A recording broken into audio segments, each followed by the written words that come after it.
Kafka Habino has a pretty grim job cleaning up the corpses of massive kaiju after they're taken down by Japan's elite anti-kaiju defense force. Once upon a time, Kafka dreamed of joining their ranks, but after failing the entrance exams too many times and aging out of eligibility, he gave up on that dream. That is, until the rules suddenly change, the age limit gets bumped up to 32, giving Kafka a second shot at his childhood goal. While working his usual cleanup shift, Kafka teams up with a new recruit, Rino Ichikawa, a determined young guy dead set on making it into the defense force. But things take a turn when the two are ambushed by a yoju, a smaller, nastier breed of kaiju that typically follows bigger ones, known as hanjus. The pair manages to hold the creature off just long enough for backup to arrive, none other than the 3rd Division, led by Captain Mina Ashiro, Kafka's childhood friend and the person he once promised to fight kaiju alongside. Later, while recovering in a hospital and spurred on by Rino's encouragement, Kafka decides to give the Defense Force exam one last try. But fate has other plans.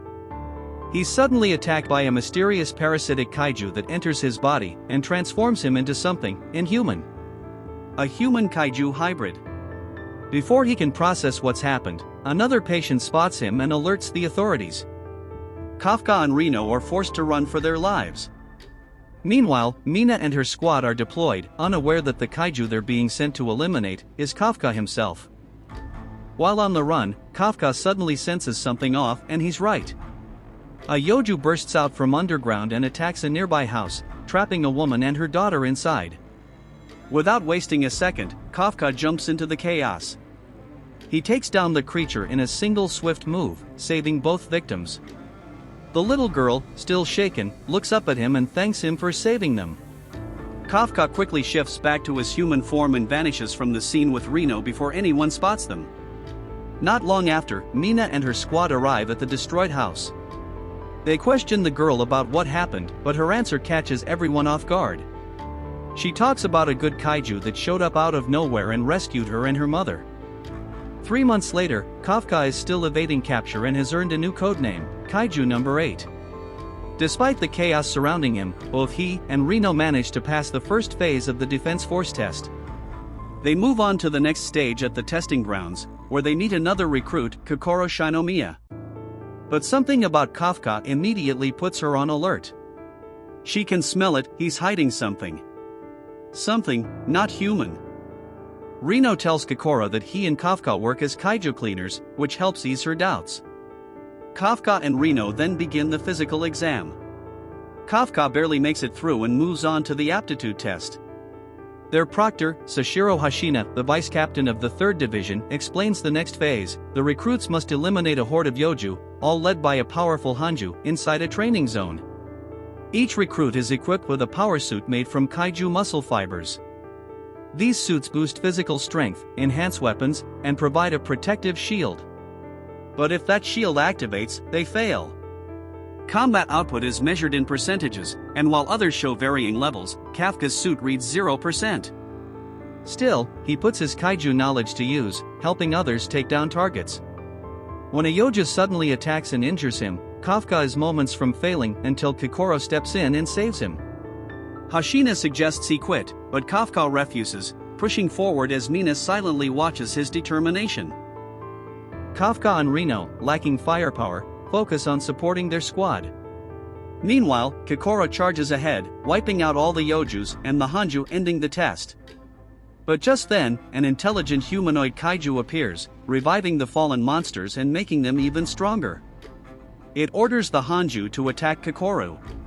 She fights back, but a flashback reveals the pressure she's under. Her father, the Defense Force chief, demands perfection to honor her late mother. Despite her best efforts, Kokoro is badly wounded. At the last moment, Kafka transforms and destroys the hanju, saving her life. Rino arrives and carries her to safety. The Defense Force scans Kafka and records a fortitude level of 9.8, a dangerously high kaiju threat level, but it's dismissed as a system error. Later, Mina and Sashiro investigate the destroyed hanju. Sashiro suspects a link to the previous kaiju incident of Kafka. In the hospital, Kokoro lies and claims she killed it to save Kafka. Meanwhile, the humanoid kaiju hears the news, and disguises itself as a human cleaner. After passing the test, Rino and Kokoro are officially appointed as officers, while Kafka is accepted as a cadet thanks to Sashiro's recommendation. He highlights Kafka's surprising contributions, but secretly suspects something's off. During the test, Kafka's vitals vanished right when a massive 9.8 reading appeared. Kokoro confronts Kafka about his powers and promises to keep it secret, warning him that the defense force eliminates threats especially if they're tied to numbered kaiju, which are used to make weapons. The trio continues training, slowly boosting their combat strength. Along the way, Kafka and Rino befriend recruits Iharo, Haruchi, and Aoi. Kafka casually reveals he's childhood friends with Mina, something Sashiro overhears. Later, Kafka tells Sashiro he wants to stand beside Mina in battle, which Sashiro takes as a challenge. But their talk is interrupted by an emergency alert, a new kaiju threat. Kafka braces for his first real mission. The 3rd Division kicks off a mission to take down a massive fungal-type Hanju in Sagamihara. Mina leads the charge, unleashing her full power and wiping it out with her giant handheld cannon. But its destruction unleashes a swarm of smaller Yoju heading straight for the city. Kafka and the team are sent to stop them, but Kafka struggles in combat due to his low unleashed power. Instead, he examines a dead Yoju and discovers its core and reproductive organs, explaining how they multiply even after death. Sashiro thanks Kafka, and the intel is quickly shared across platoons. Meanwhile, Rino and Ihara battle Yoju in the city, but run into a familiar threat, the humanoid kaiju that attacked Kokoro during the entrance exam, now disguised as a human and wondering how the defense force learned the Yoju's secret. The humanoid kaiju ambushes Rino and Ihara, leaving Ihara badly injured. Rino tries calling for help, but the creature has created a mimetic space that blocks communication and hides it from the defense force. The two fight back but are quickly overwhelmed. Just as the kaiju moves in for the kill, Kafka shows up and easily takes it down. But before he can finish it off, 2 3rd Division officers arrive and interfere, letting the kaiju escape. Kafka flees to a nearby alley, only to be confronted by Sashiro, who accuses him of attacking Rino and Iharu. Sashiro removes his suit's limiter, unleashing his full power, and declares that he's neutralizing Kaiju number 8. Kafka holds off Sashiro just long enough to escape, careful not to hurt him. Sashiro aims for Kafka's core, but Kafka counters, breaking his sword and slipping away undetected. Later, Sashiro tells Mina he suspects Kaiju number 8 might be a Daikaiju or rare, high-level threat. Meanwhile, the humanoid kaiju is officially named Kaiju number 9. It kills a man, absorbs his body, and vanishes, now in disguise. With the mission complete, the 3rd Division celebrates their success and Rino and Iharu's recovery. At the party, Sashiro announces Kafka is now officially part of the defense force. Later, Mina promotes him on Sashiro's recommendation. While Mina heads to HQ for a meeting about number 9, Kafka visits Sashiro during training and thanks him for his trust. But just as things quiet down, a new threat appears overhead. A group of flying kaiju, led by another humanoid, moves in on the 3rd Division base. The group of flying kaiju suddenly descends on the 3rd Division base, launching a surprise assault. With Mina still at headquarters, Sashiro steps up to lead the defense. Kafka identifies the attackers as wyvern types, normally solitary creatures, which raises a red flag. He alerts Sashiro, who quickly realizes they must be following a leader. That leader soon appears, a humanoid, intelligent kaiju with a fortitude level of 8.3, classifying it as a Daikaiju. It targets Sashiro directly, knowing he's the strongest on base. Meanwhile, Rino, Iharo, Haruchi, and Aoi fight off the wyverns with support from Kokoro, now wielding an axe crafted from a fallen Hanju. Sashiro pushes the humanoid to the training grounds, unleashing his full power and nearly destroying its core. But the kaiju survives, then transforms, growing larger and boosting its fortitude to 9.0, ready for round 2. Sashiro fights the humanoid kaiju, but his suit weakens under the strain. He recalls being told he wasn't cut out for the defense force, unable to handle firearms. But Mina saw value in him. Since she couldn't use blades, she brought him onto her team, believing his skills could help against smaller kaiju. Remembering her trust, Sashiro keeps fighting until the humanoid grabs him. Kafka moves to transform, but before he can, Mina and Kokoro arrive and take the enemy down. Their victory is short-lived. The remaining wyvern kaiju fuse into a massive bomb that threatens the city. Kafka transforms in front of everyone and launches it skyward, where it detonates safely.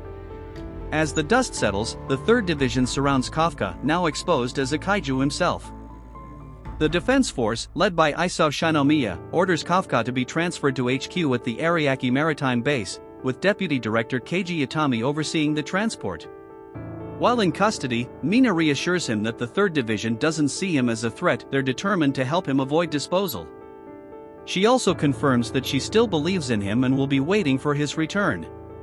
After Kaiju No. 10's attack leaves their base in ruins, Rino, Iharo, Haruchi, and Aoi are reassigned to other divisions for continued training. Meanwhile, Kokoro pleads with her father to spare Kafka, reminding him how Kafka saved her. But Isao shows her an X-ray of Kafka's chest. His heart is now a kaiju core. To Isao, Kafka isn't human anymore. Still, Kokoro stands firm, insisting he's more than just a monster. Isao confronts Kafka in a containment cell, intending to kill him himself. Kafka tries to avoid transforming, hoping to prove his humanity. But when he senses the overwhelming power of Isao's numbers weapon, crafted from Kaiju No. 2, he realizes he can't hold back. He transforms and fights back. Just when it seems Kafka has control, the kaiju inside him takes over. His body lunges at Isao, completely out of his control, as Kokoro watches in horror. Kafka and Isao's intense battle continues, but Keiji begins to notice something. Isao isn't trying to kill Kafka. He's testing him. Kokoro realizes her words may have reached her father after all. As Kafka's power surges, he grows in size and begins overwhelming Isao. But inside his mind, Kafka is consumed by the mysterious kaiju and dragged into a dark abyss. On the verge of losing control and striking Isao down, he sees a vision of Mina reaching for him, promising to always wait. That moment snaps him out of it. Kafka turns his power inward, striking his own core to stop himself. He collapses, unconscious, and is rushed away by medics. The 3rd Division reflects on Kafka's actions, hoping he'll return. Mina is called to HQ to give a report. She praises Kafka not just as a soldier, but as someone who once comforted her when they were kids. Later, Isao visits Kafka. He reveals that while the top brass still view Kafka as a threat, he chose to spare him, believing he's valuable to the defense force. For the first time, he calls Kafka by name and gives him a chance to prove himself. Kafka accepts, vowing to fight as an officer. Meanwhile, the 3rd Division learns his disposal has been postponed. But elsewhere, Kaiju No. 9 prepares its next move, speaking ominously to another version of itself.